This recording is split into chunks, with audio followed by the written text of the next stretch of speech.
وإذ قال الله يا عيسى ابن مريم أأنت قلت للناس اتخذوني وأمي إلهين من دون الله قال سبحانك ما يكون لي أن أقول ما ليس لي بحق إن كنت قلته فقد علمته تعلم ما في نفسي ولا أعلم ما في نفسك إنك أنت علام الغيوب। और उस वक्त को भी याद रखो जब अल्लाह फरमाएगा कि ऐ ईसा इब्न मरियम, क्या तुमने लोगों से कहा था कि अल्लाह के सिवा मुझे और मेरी वालिदा को माबूद मुकर्रर करो? वो कहेंगे कि तू पाक है, मुझे कब शाया था कि मैं ऐसी बात कहता जिसका मुझे कुछ हक नहीं। अगर मैंने ऐसा कहा होगा तो तुझको मालूम होगा, क्योंकि जो बात मेरे जी में है तू उसे जानता है और जो तेरे जी में है उसे मैं नहीं जानता। बेशक तू अल्लामुल गुयूब है।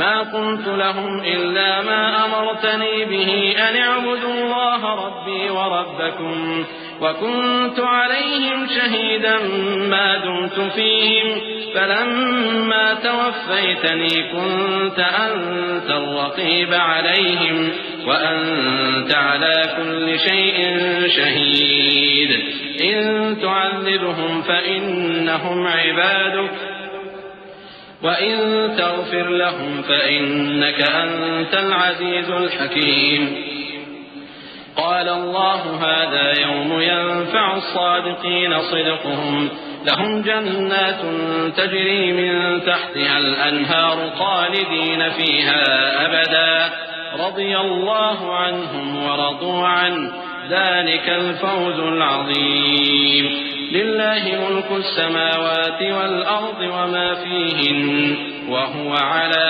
كل شيء قدير। मैंने इनसे कुछ नहीं कहा बजुज़ उसके जिसका तूने मुझे हुक्म दिया, वो ये कि तुम अल्लाह की इबादत करो जो मेरा और तुम्हारा सबका परवरदिगार है।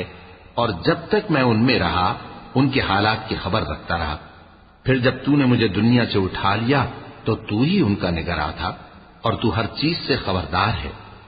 अगर तू उनको अजाब दे तो ये तेरे बंदे हैं, और अगर इन्हें बख्श दे तो तेरी मेहरबानी, इसलिए कि तू ही गालिब है, हिकमत वाला है।